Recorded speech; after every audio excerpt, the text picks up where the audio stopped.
இந்த மேடையில். பட் சரி, ஓகே, பேசுறதில் ஒன்றும் தப்பு இல்லை. அதாவது என்னென்னா, நான் நல்லா இருக்கணும்னு நீங்கள் நினைக்கிறீங்க, நீங்கள் நல்லா இருக்கணும்னு நான் நினைக்கிறேன். ஆனால் நம்ம எல்லாருமே நல்லா இருக்கணும்னு நினைக்கிறவங்க நல்லா இல்லைங்க, விவசாயிங்க.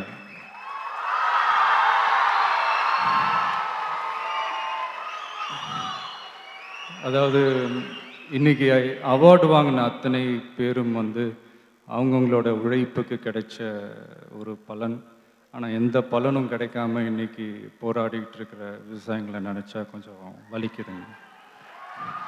இந்த உணவு, உடை, இருப்பிடம்லாம் சொல்கிறோம், அதில் உணவுக்கு வேற முதலிடத்தை கொடுக்குறோம்.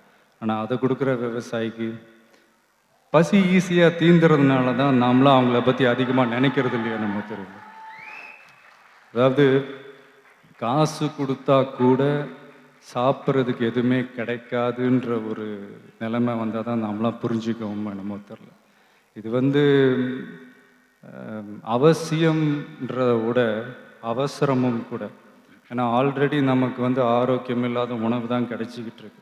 இப்போ கூட நம்ம முழிச்சிக்கலன்னு வைங்களேன், அடுத்த சந்ததிக்கு இது கூட கிடைக்காது.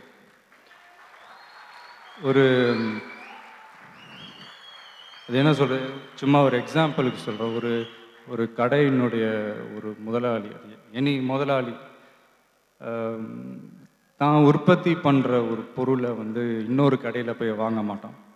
ஃபார் எக்ஸாம்பிள் சொல்ல போனால், ஒரு நகை கடை ஓனர் இன்னொரு நகை கடையில் போய் நகை எடுக்க மாட்டார். ஒரு ஜவுளி கடை ஓனர் இன்னொரு ஜவுளி கடையில் போய் துணி எடுக்க மாட்டார். ஆனால் ஒரு விவசாயி மட்டும்தான் ரேஷன் கடை க்யூவில் நிற்கிறான். அதுவும் எதுக்குன்னா இலவச அரிசிங்க.